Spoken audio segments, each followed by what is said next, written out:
There are many reasons why your consulting business may fail. I want to talk to you about 4 of them today in an attempt to make you think of them before they turn into failures so that they are things that you can avoid.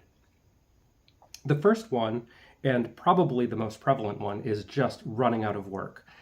When you're working for yourself, you've got to get out and get the jobs.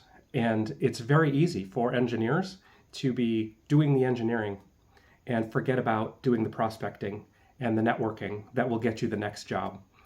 When you're working by yourself, you have to be doing the engineering, but you also have to be filling up that pipeline for the next job and the next job. You've got to be talking to people well ahead of when you actually need the work to be done. It takes people some time to make some decisions. You can't just be doing engineering and then look up one day when you're done and call someone and instantly get a job. It's not that easy. Getting work, doing the prospecting, and lining up future work is one of the main things that you're going to be doing as an independent engineer. A second and similar limitation is running out of cash. And this kind of goes hand in hand with the first one because you're going to have lean times when you don't have billable projects. When you're working for someone else, you show up to work and you get a paycheck for that. When you're working for yourself, you only get a paycheck if you're working on a project that someone is paying for. And if you have a gap in that work in between projects, it's going to be a lean time. So you've got to have some cash backup to be able to make it through those times.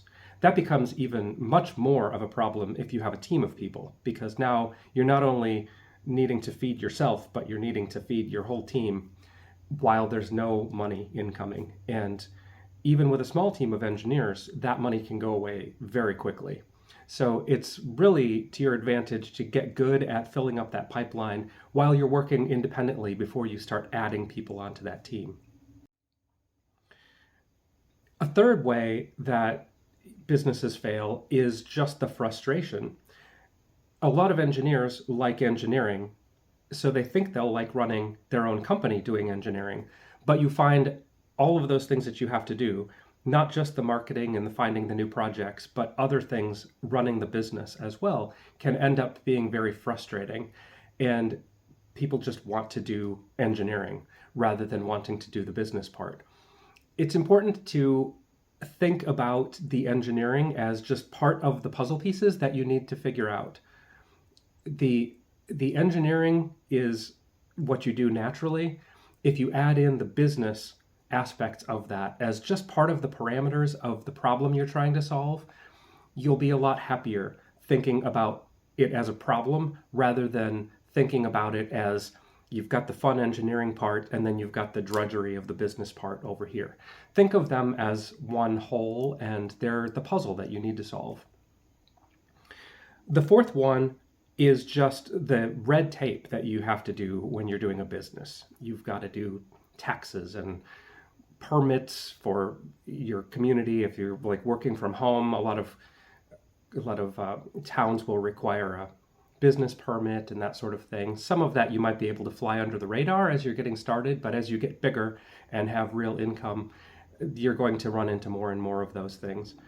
All of those things, they're not a lot of fun. Most of us don't enjoy those very much, but you have to do those when you're working on your own business.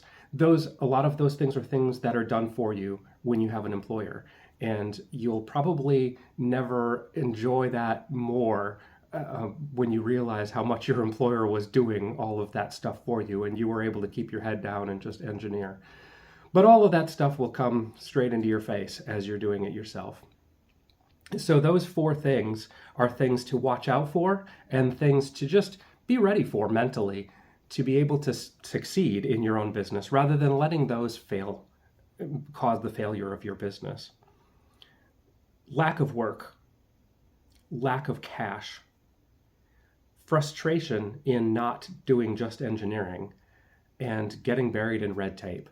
If you can overcome those things, you're going to be very far along the line of avoiding 4 of the common failures of starting such a business.